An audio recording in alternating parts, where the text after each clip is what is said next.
Welcome to a special edition of Diaspora Weekly. My name is Jermaine Nkrumah, and I am delighted to welcome Dr. Mbeki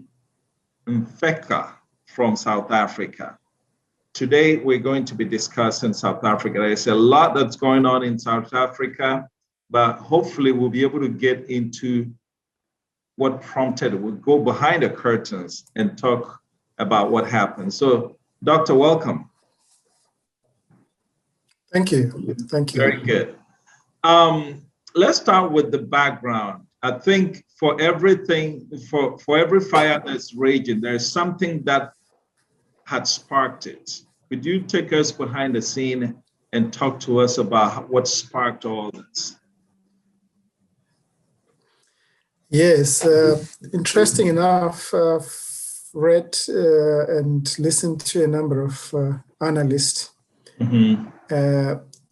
There seems to be an understanding that the problem goes back to pre-1994 and the settlement that we reached in towards the constitution arrangement and the sacrifices that were made in the negotiations, especially around property rights, which would have enabled a drastic change to the nature of our economy, which was racially structured, apartheid economy. Okay. So when the ANC came into power, little change happened. Over the past 27 years, actually, there's been no drastic changes in the structure of the economy. So basically, we all trace it back. Okay. So fundamentally. That means successive governments have pretty much been handicapped because of that concessions that were made, right? Yes, definitely. Okay. It would seem behind the curtain, you had powerful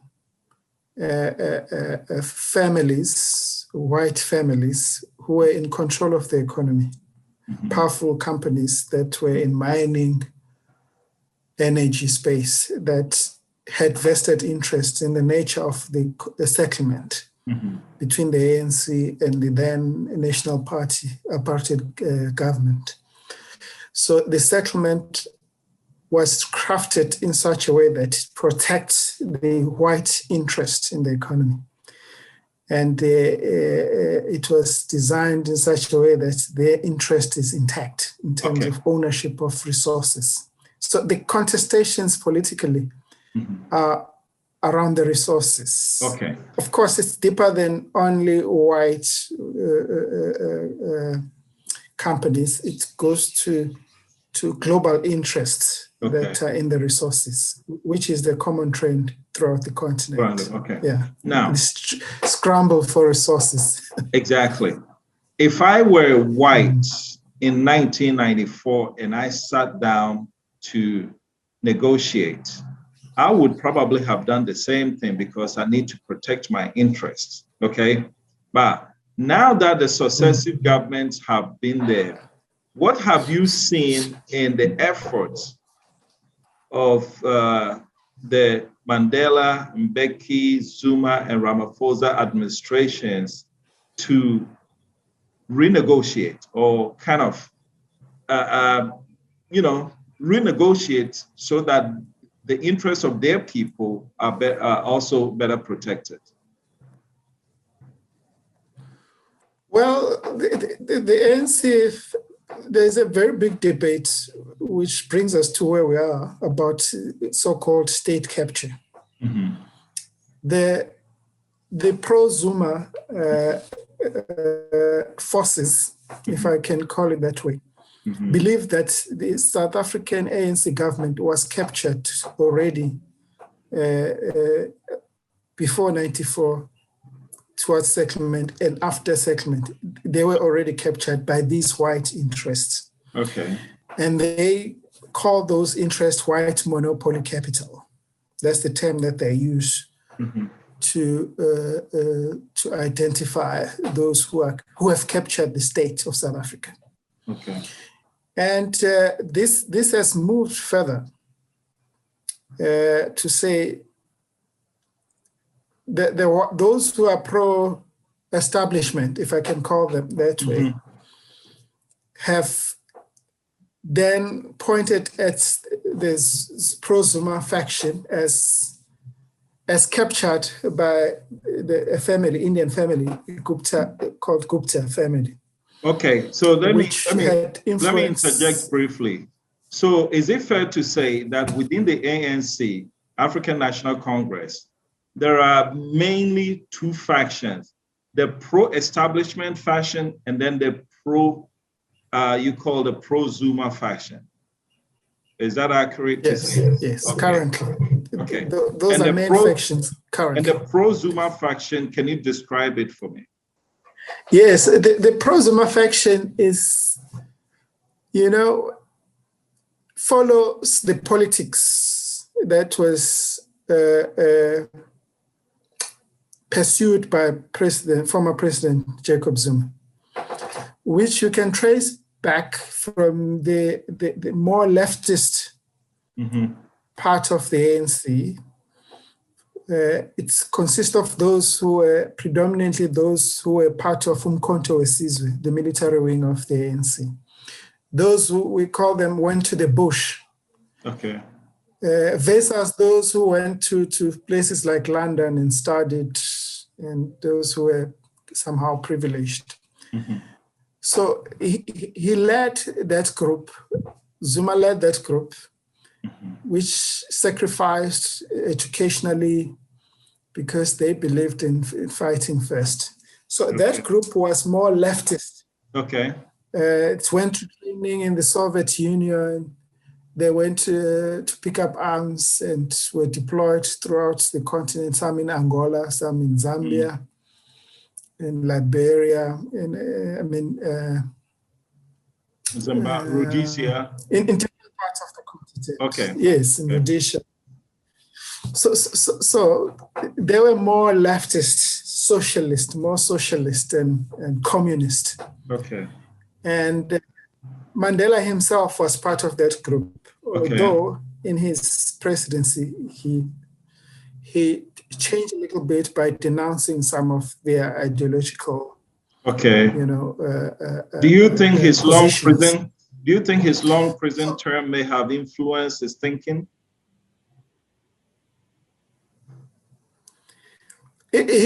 When he came out or towards his release, he still maintained those beliefs. Okay. And his former wife, the late Winnie Mandela, maintained her radical thoughts about transformation of the economy. Let me do this. You just said that towards his release from jail, Nelson Mandela still believed in those radical ideologies. But then you also said his presidency, he started denouncing some of those. So do you think the presidency changed Mandela in terms of his positioning within the ANC, where one faction is radical, one faction is pro-establishment? Do you think that when he became president, he shifted from one part to another? Yes, he shifted. Actually, there is a recordal, if I can put it that way, where he actually was at a crossroad in terms of his thoughts around economy and the transition. Actually, apparently, he attended the World Economic Forum in Davos, and met, different leaders of the commanding heights of the global economy, and was convinced that he needs to change his thoughts, especially around nationalization of mines and banks, which was the key pillars of the Freedom Charter, which was the cornerstone of the ANC's prescripts around the envisaged South African economy. Okay. So after attending Davos, he was really observed. Okay. As having changed those. Okay. And so his presidency, that's why the thought of him being captured actually was made stronger. So you would characterize his presidency, Nelson Mandela's presidency, as pro-establishment? It became so. Okay. He was. It was thought from left of the political spectrum as having been, changed completely and captured. And he even was provided for by the Oppenheimer families in terms of his the provisions. Because remember, when he came out of prison, he had nothing. So he was taken care of by families such as Oppenheimer families, which were controlling a large portion of the South African economy. And other families, I think the other one family, I forgot the name, the Stein family. Yeah, okay, which so he needed their help. And also provided something. Right. He needed their help, actually, to run government wherever in the world. Where would you place Mbeki, Thabo Mbeki's administration? Pro-people or pro-establishment? Well, I think it's one figure that will be very controversial for me because he embraced some elements of pro-people, pro-African agenda strongly. But yet his economic policies were more neoliberal.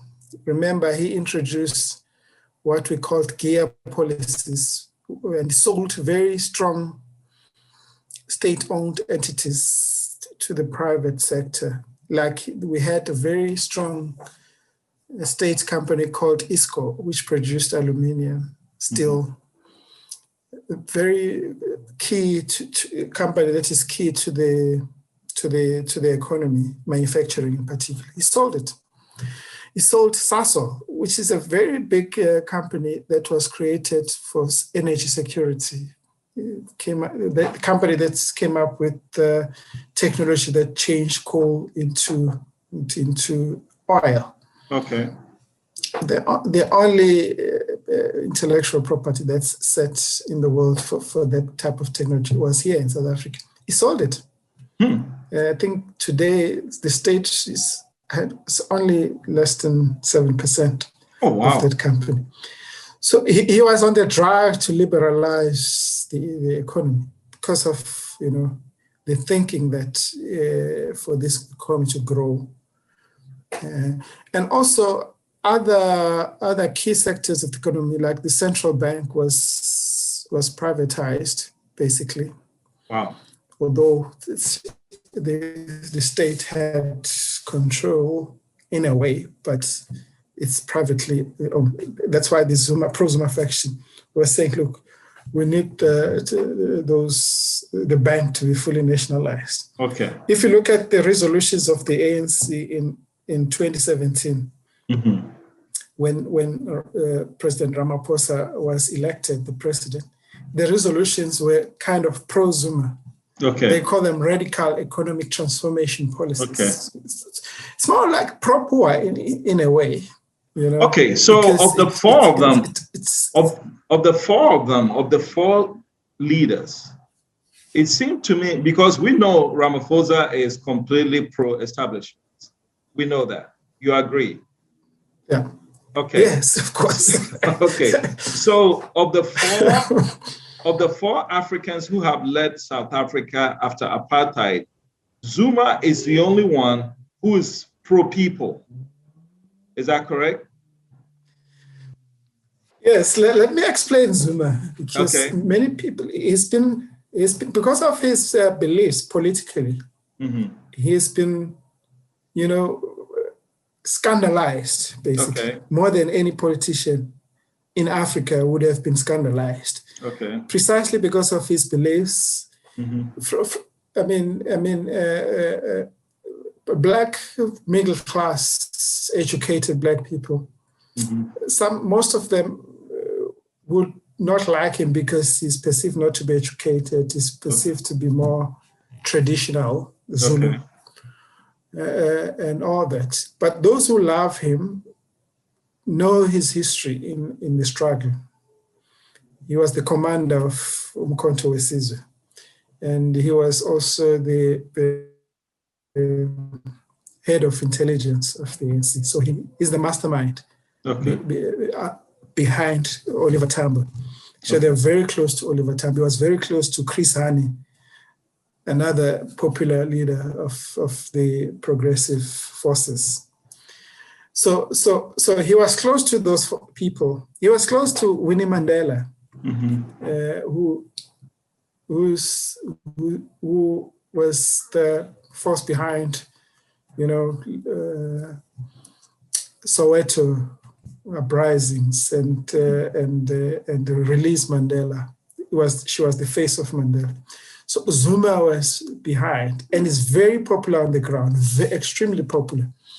Such that even Mandela himself said, "Hey, don't mess up with that guy. He's very loved by the people." So then the establishment, because of that, even the global forces that are pro-establishment, tended to scandalize him in the media. And a lot of things, even his weaknesses, were magnified. And the intelligence forces, pro-establishment, made life miserable for him. Even during his presidency, it's perceived as 9 wasted years, horrible, and all this stuff. And on the ground, lots of people who are poor still have loyalty to him and his image. And that is why they've reacted. And that's why they've reacted like that. I'm sorry? Yeah, he represents the people. Okay. Is that why they've reacted so violently? Yes, that's why they've reacted. Okay. So before we get to the routes, let me ask you this. Yes, precisely. Let me ask you, you said the educated Blacks perceive him as uneducated. What is this level of education, Jacob Zuma? Well, we call him, and those who know him, an organic intellectual. He taught himself writing, he taught himself English, he mastered the struggle, he learned a lot through the struggles. So formal education, I think his highest level was standard 4, which is grade really? 6. So he never attended university, Yes. Traditional university? No, he didn't attend traditional university. But he taught himself, self-taught, literally self-taught. So then here's the thing. If he loves the people and he was clean, how was it possible for them to scandalize him? Well, maybe I have to now understand the sophistication of modern politics, which is based on intelligence. So if you look at the private lives of politicians throughout the world, there is no clean politician. Right. Even human beings, they were not perfect themselves. We're not perfect. But if you have strong intelligence, I can decide. If I have intelligence and resources to back up, I can decide if I make Jermaine a good person or a bad person with ownership of the media. Any alternative voice is suppressed, basically. In South Africa, that's the case. The media is owned by the establishment. it suppresses any alternative voice. It suppresses, it decides who is in and who is out in terms of the images and the perceptions, the positioning around certain people. That's why you can look at how Mandela was positioned, how he was, even himself, he said, don't make me a saint, I'm not a saint. Right. No one is. Because the establishment. Okay, I get it, but I'm saying that. The establishment wanted to achieve certain. Right. I'm saying that he was taken through the judicial system, right? And I do understand that he wasn't imprisoned because he was found guilty of improprieties. He was imprisoned because he was found in contempt of court, okay? But do you think they could have made the charges against him stick and convict him based on the charges for which he was taken to court? Do you think they could have proven him guilty?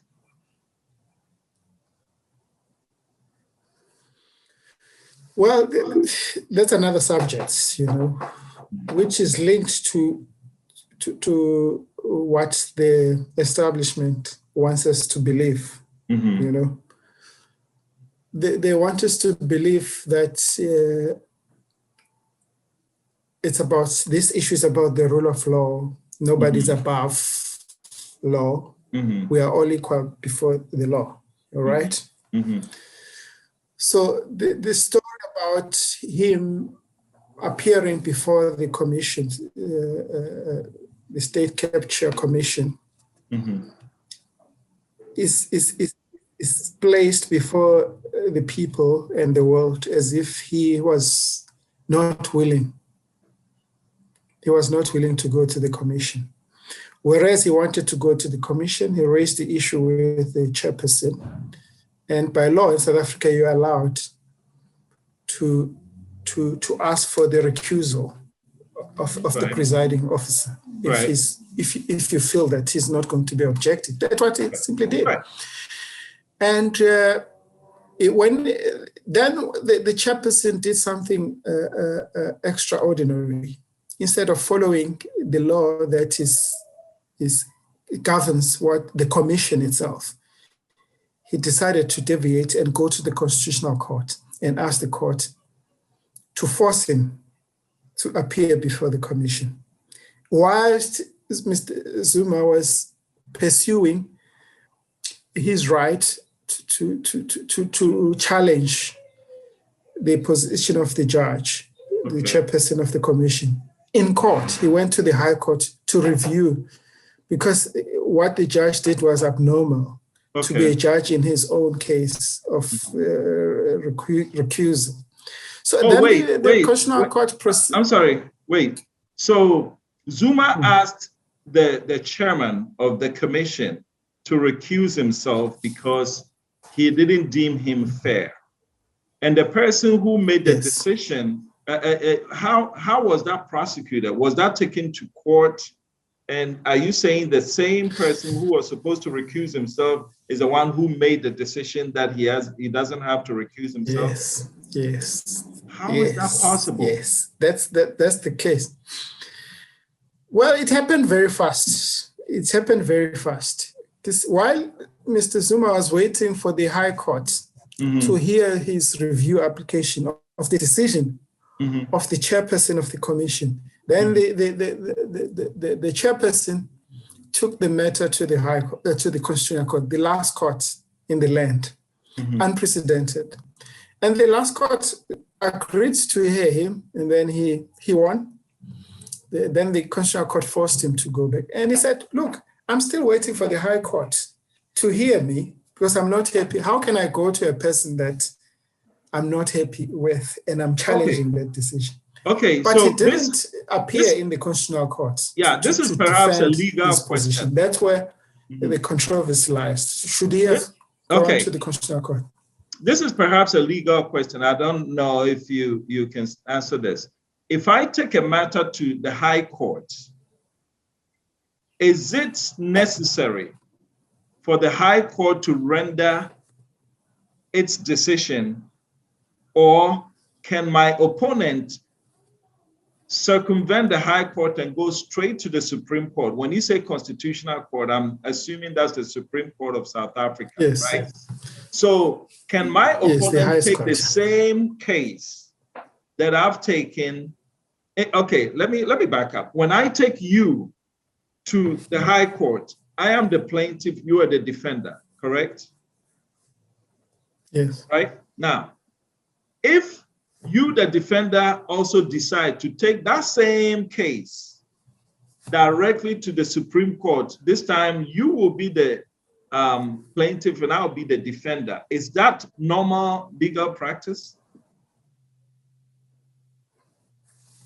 I think if it would have been tried, if there was a trial that was, if the Constitutional Court, after Zuma did not appear and did not appear to defend himself on that case, if the Constitutional Court said, now, because you did not honor, or you did not, you violated our order, now the prosecuting authority must charge him. He would have gone to the normal court again to defend now, his right. But okay, so to reflect, to argue on that High Court.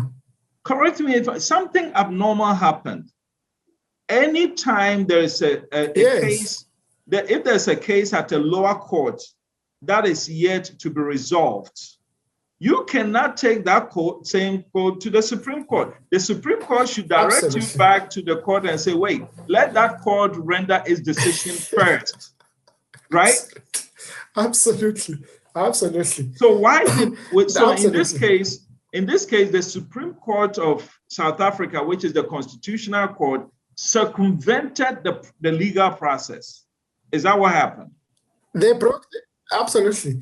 Worst of all, they then, out of the commission's, argument, without Zuma coming to the Constitutional Court, they then made a judgment that sent Zuma to prison, directly to prison. Oh, no. Without any option of a suspended sentence. All right. Straight to prison. Yeah. Without him going through a trial where he would have said, look, the reason this is what happened.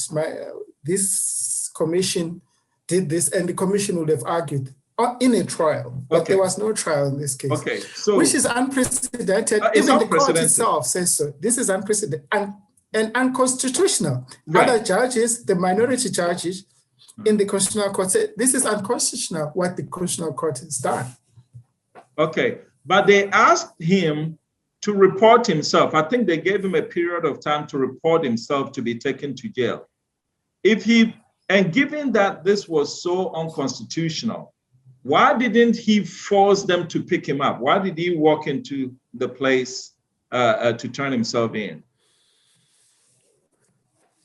He said that he reportedly said he doesn't want blood,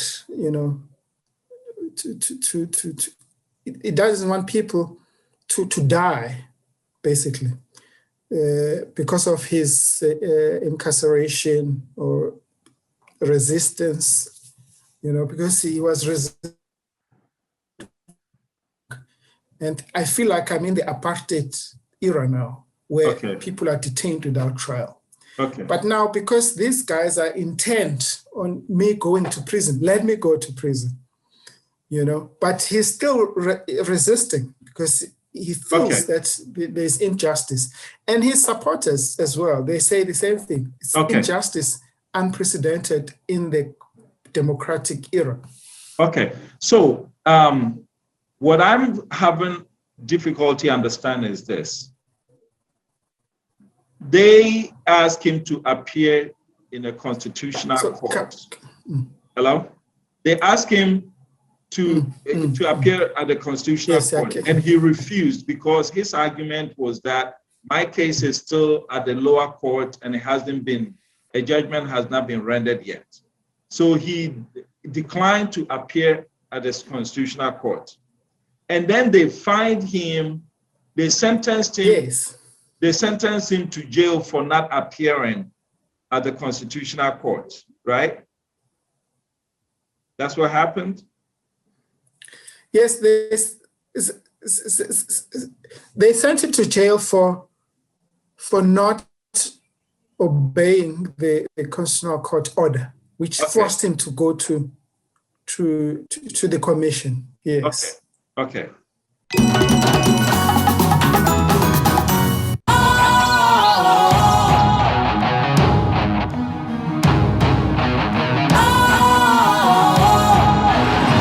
What's cool, fresh and trendy with a new look? Makes you feel real good, that refreshing vibe. Satisfies you right just the way you like. Do you know? Do you know? Do you know? Ain't gotta do it alone. Specialized makes you glow. Anytime, anywhere. Specialized, feel different. Always be specialized. Special ice, natural mineral water. Feel different. Think special. This advertisement has been vetted and approved by the FDA. I'm trying to understand the thinking of Zuma here. They asked me to come to a certain court, whether it's the commission or not, and I refused to appear. But then they asked me to report myself to be taken to jail, and I appear. That is where I don't understand. Does that make sense to you?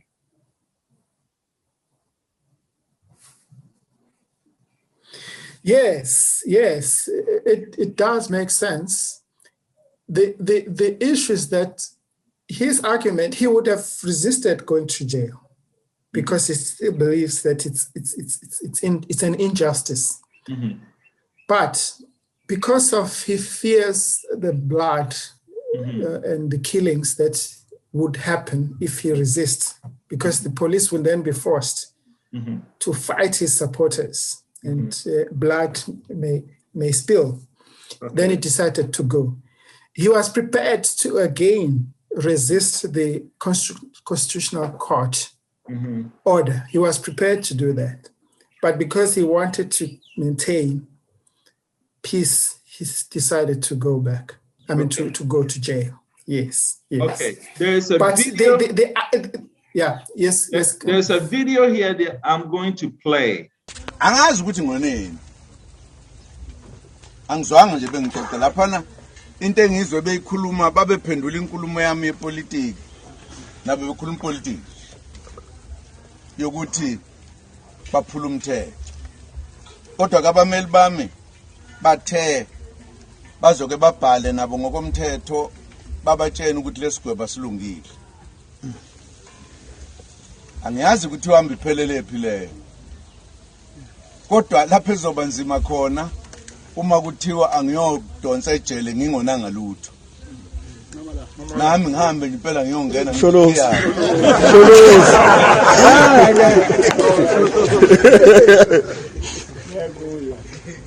kimina ngibonisa ukuthi abaphathi bomthetho mhlawumbe nabaphathi bezwe abazi ukuthi ukuphathwa kwezwe kusho ukuthini nokuphathwa komthetho kusho ukuthini awuthi uma unikezela amandla ubusudlala ngawo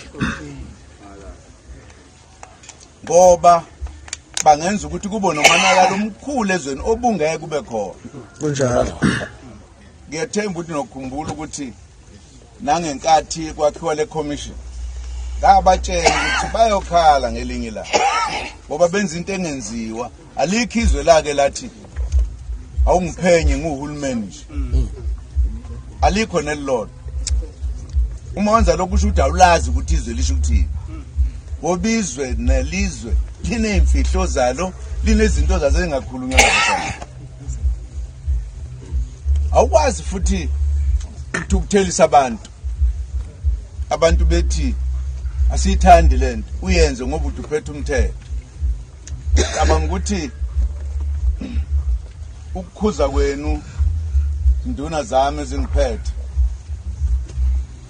kubalulekile mhlawumbe abasiphethe kufanele bazi ukuthi baphethe abantu asikwazi ukulu. What is he saying in that video? It is actually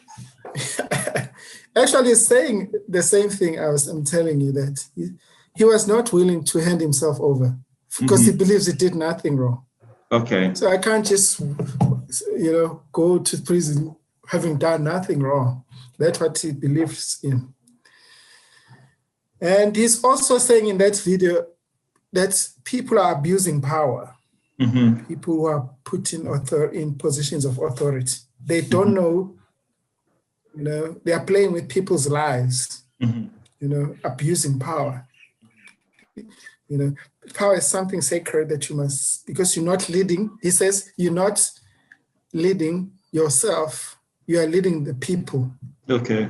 So people are abusing power. That's what he says in that video. Okay.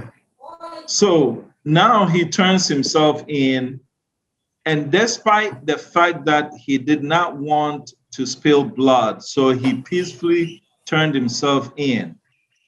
Why do you think the people reacted the way they did? I think for me, as an observer, it was a catch-22. Whether he did not hand himself in, it was going to cause mayhem. Okay. Whether if he handed himself in, it was still going to cause mayhem. So it was a catch-22. That's why in their arguments, because the Zuma'S legal team went to High Court, to stop the implementation of the court order to arrest him. They tried. But the Pietermaritzburg High Court did not rejected their application. And the basis of their application was that it's a security issue. Okay. It's a national security issue. They need to interdict, because Zuma is already applying for rescission of the Constitutional Court judgment. So while he's doing that, the High Court in Pietermaritzburg must allow the interdict of the implementation of the order to arrest him. Then the High Court rejected that. And then on Monday, I think, yes, on a Wednesday of that week, the police had to implement, because the Constitutional Court, even at that point, did not intervene. It chose to be quiet. They wrote to the Constitutional Court to say, the police minister wrote to the Constitutional Court saying, look, now that Zuma is still applying to your court for you to rescind that judgment, what should I do? Should I arrest him or not? Then the Constitutional Court kept quiet. They did not respond. So they did not respond. The High Court rejected the application for an interdict. The Constitutional Court did not respond when the minister was inquiring. Okay. Then you could see then that the issues that are coming up now around a failure of the state to prevent this calamity that we have seen clearly shows that they did not understand what was at play. Okay. They underestimated Zuma's influence, which is very sad, because in any country, you don't just play around these issues of arresting the head of state. Even in a situation where the former head of state was the most horrible person in reality, a dictator, you play cautiously when it comes to arrest and assassination things, because so do you think if Zuma had not turned himself in, the state would have enforced his arrest? Yes, Yes, they would have. They were prepared, in actual fact. Because remember, he turned himself over at the last hour. At the last hour, okay. Okay. Yes. What is the relationship? Already. What is the relation between Zuma and Ramaphosa? Well, with politics, at the face value, you would have thought there is good relationship because for pictures, politicians always behave like friends. But behind the scenes, on hindsight, when we reflect on events and what happens, you see that the relationship may not be good. Well, if you person who's worked closely with them, you would notice that. Okay.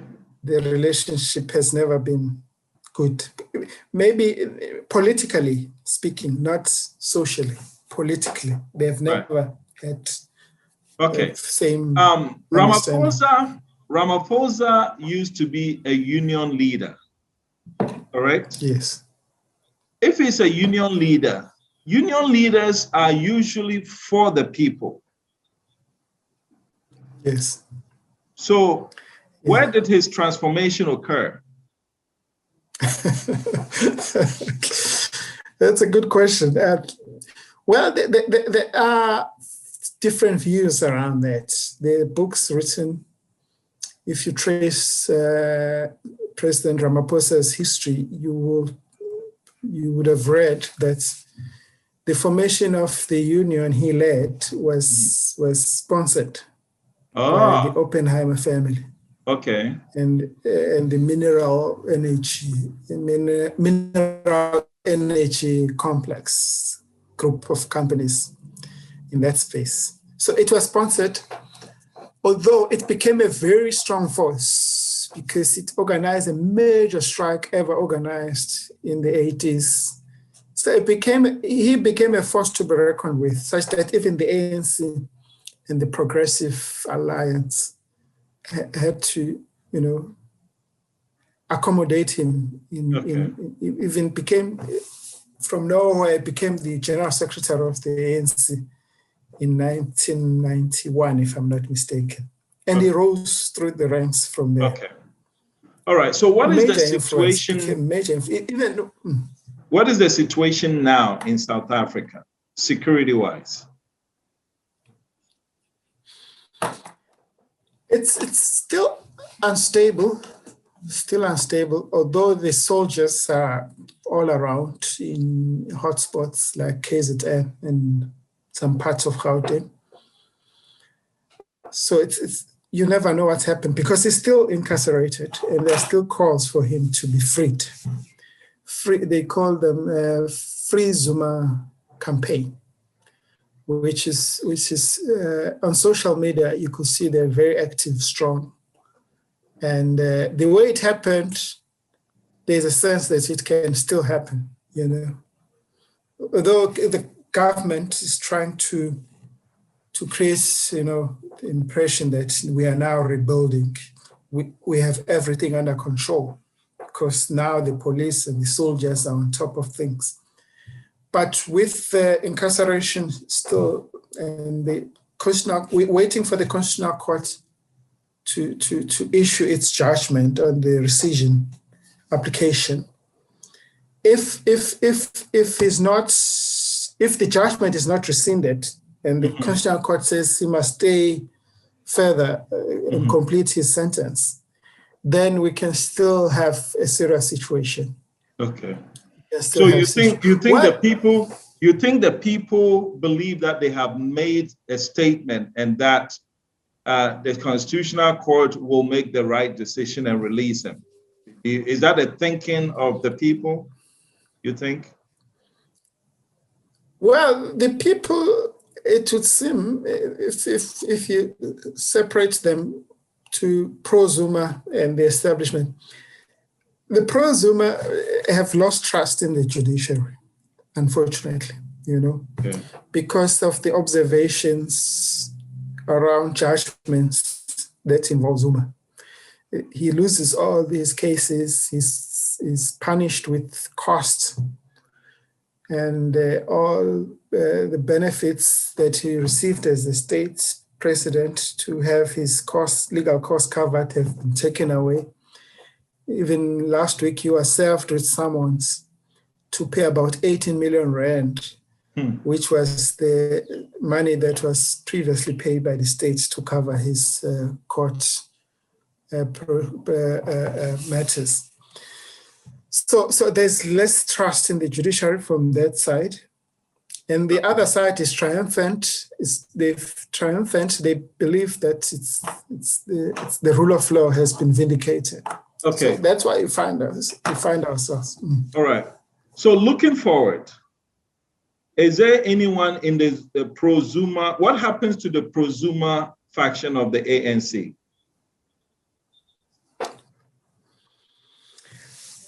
Well, if you go by what happened at Nasrec conference, the last elective conference of the ANC, there's a big debate about the outcome of that conference. The fact that a lot of money was used to buy, the allegation is that it was used to buy voters. So the presumption is that the Zuma faction is quite strong and the majority. So now that it has been kicked out, or is being kicked out of the ANC is likely to be weakened. It may not perform well in the next couple of elections. You said the pro-Zuma faction has been kicked out of, I didn't hear you. The pro-Zuma faction has been kicked out of the ANC? Yes, basically that's what seems to be happening. Remember, the Secretary General of the ANC is suspended. Mm-hmm. The whole Secretary General is suspended, and there seems to be, targeting of those who are pro-Zuma. So it seems like the ANC itself has been captured. Is that what I'm hearing? Yes. Yes, that's the biggest allegation. There was a court case around the President Ramaphosa's campaign called CR17, how it was funded, and the challenge to open the bank statements that reflect who was paid what. And the pro-Zuma faction believes that the Ramaphosa was captured through in that conference because people bought his presidency. Okay.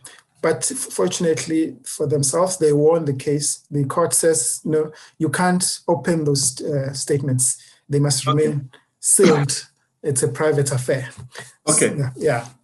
So describe the Progressive Alliance for me. Yeah.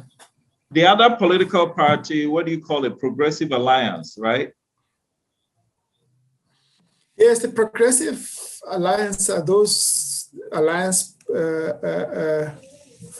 partners like the South African Communist Party, the Union, Congress of South African Trade Unions. Is it a pro-establishment party? Divisions in that alliance. It has shifted to be so because they work with the President Ramaphosa. So they seem to have shifted. They are pro-establishment. So if Progressive Alliance is pro-establishment and the ANC has been captured and the Zuma people have been alienated, what is the hope for Black people in South Africa? That's the key question now. That's where the disgruntlement that is happening amongst poor people are asking, who's fighting for us? And in the whole unrest period, the left organization, the EFF, that is led by Julius Malema, has been very quiet. They did not join the unrest and all that. So those who are pro-Zuma are asking themselves questions. Those who are poor are asking themselves questions. Who is protecting us? Who's our leader? What's happening? they're losing some hope, So the key question is around that. And as things evolves, we are yet to see what's going to happen really. Wow. This is not good news at all for my brothers and sisters in South Africa. It's not, basically. It's not. Our democracy has never been challenged like this. Okay. The whole issue of corruption has been abused to reflect as something that is done by opponents, political opponents, whereas corruption is a pandemic in the society that should not be used as a political football to persecute others and protect others, because that's the key issue now, that the other faction blames the other faction for corruption, whereas that other faction is also known to be corrupt, and there is evidence that the other faction is also corrupt. So that's where now you find rising levels of conflict. Now, you can't rebuild until you have a solid ground to build from and also address. And there's another issue I must address. There's the racial tensions that are rising up. There's a place in KZN called Phoenix, where people have been killed because of their Africans. They can't walk on the street. What do you call the place? When they pass the area which is previously Phoenix. Phoenix, okay. It's called Phoenix. It's a formerly an Indian settlement, or South Africans who have Indian descent. That's where they used to, under Group Areas Act, under apartheid, they used to settle there. But they're still predominantly the majority in that area. Around them, it's predominantly African areas, like Inanda, Tuzuma, Kwamashu. That's where I come from myself originally. So because of the looting and the unrest, it started as the Indian community was protecting itself from looting. But as the unrest were progressing, people were going around, because now people can go anywhere, they can stay anywhere, they can buy anywhere, they can fill up their cars anywhere. So when people were just moving around, they were shot. Wow. They were banned. I've actually family friends who I need to go now and to their funerals. Wow. Because they were, and decent people. One guy is buried today, who was a dancer, a choreographer, international choreographer. Went to Phoenix to fill up his tank, and guess what? The Indians group knocked his car. They hit them. They bent the car. They bent them. Okay, so a number of cases. Are the blacks reciprocating, or they were just looting? The fear now is that they may want to retaliate, because what they've been saying now is that when they got into democracy, Mandela said they must throw away their weapons into the sea. And they are saying, yes, we did, but we didn't know that other communities are arming themselves. Okay. Because what we have seen there, people have big guns, rifles, AK-47s in the community, and they are pretending to protect their community. Yet they've made that selectively targeting Africans, which is very sad. And the fear is that if people are, working on retaliating, then this thing will escalate. And unfortunately, our government doesn't want to give prominence to this issue of Phoenix. But already the report said, official records are said about 21, 23 people have died. But people on the ground are saying more than 100 people have died in Phoenix. Because Indians in South Africa killing blacks. Yes, and if it's not if there is no intervention early and swiftly to deal with those people who murdered Africans, and also generally, then this may escalate. So now there are many elements in this. Even the unrest that had looting, it had opportunistic, criminal elements in them. Now there's racial criminal elements as well creeping in. So we just pray for intervention and hopefully. Is there any leader? We can.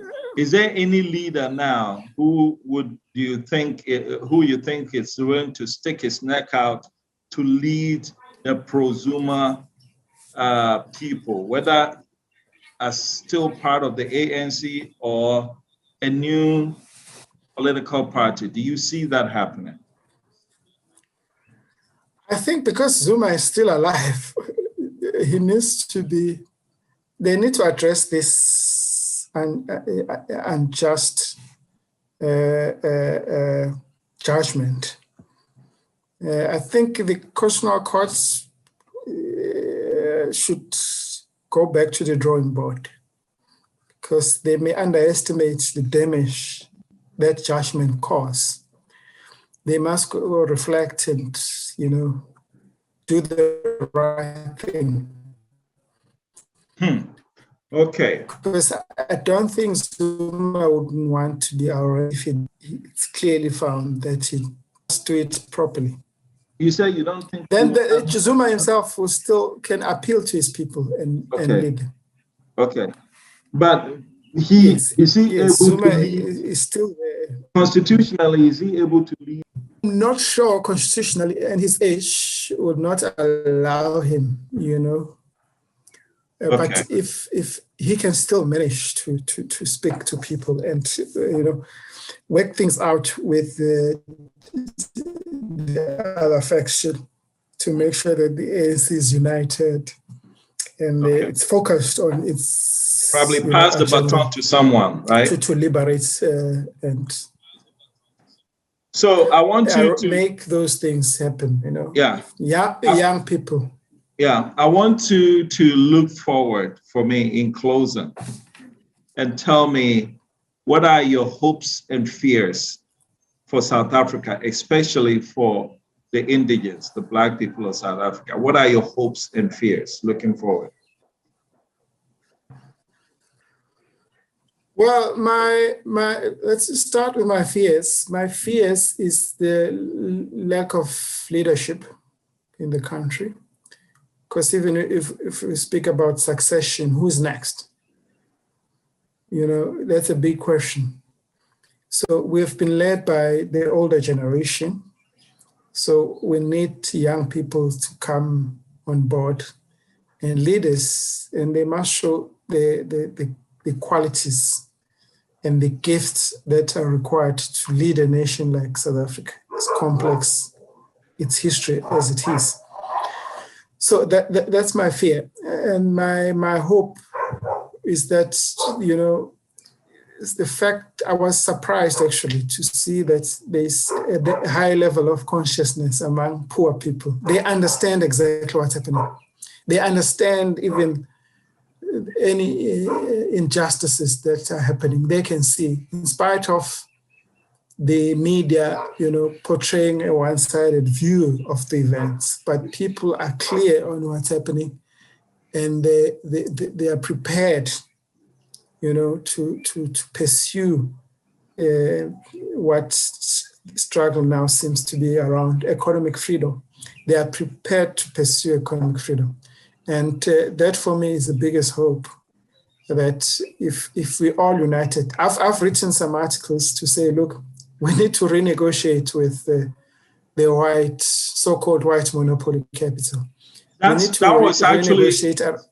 did say in closing, but I think I may have to renege on that promise. I was going to say, what would it take to renegotiate or wrestle away part of the economic control from the white people? Yes, it will take both their senses to be deliberate in acknowledging the abnormality of the racist structure of the economy. To say, look, I own so much land, I don't have to. I'm okay with, a third of what I'm having. I can live with it. I'm willing to let go, provided this process that. And even the issue of land expropriation without compensation, it's a fact. Even the current president has acknowledged that the biggest sin in apartheid history is the land that was taken away from the majority of the people. So you need a program that is clear, and people have been arguing that you need to change the constitution to do that. But that's not wholly completely true. It needs the will, to create the environment that allows the transfer of land. And it needs resources and as well as the intellectual capital to be able to implement programs that transfer land. And the land continues to be productive and inclusive for everyone. So we need that in this country. Go ahead, please, finish up. Yes. We need that. Even the state itself has land. It needs to be able to reallocate that land to people for productive, social, agricultural purposes and whatever people need. So in retrospect, do you think Mugabe did the right thing for Zimbabwe? You want to avoid a situation like Zimbabwe. I think our white compatriots need to understand that we need to avoid Zimbabwe. Okay, so in as much Zimbabwe, you need to in as much as to let go. Okay. And in a structured way. Okay, so I'm saying in as much as you think you need to renegotiate and everything, you are not advocating the Mugabe doctrine, right? Acknowledge that the way it was done was not a peaceful way.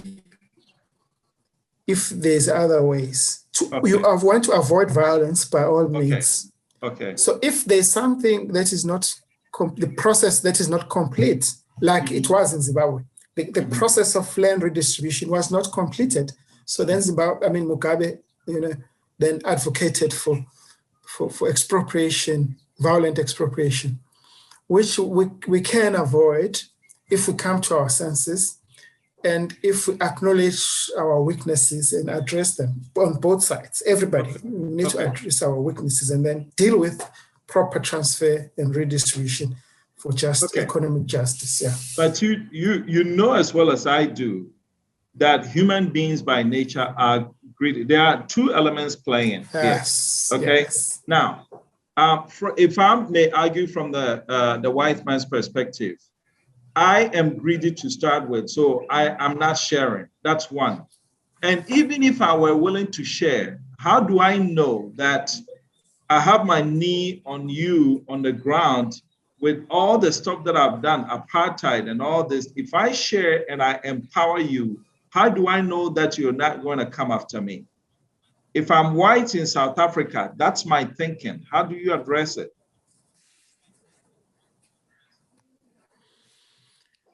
I think the Constitution, before we mess it up, it does provide and it does acknowledge the need for transformation. Mm-hmm.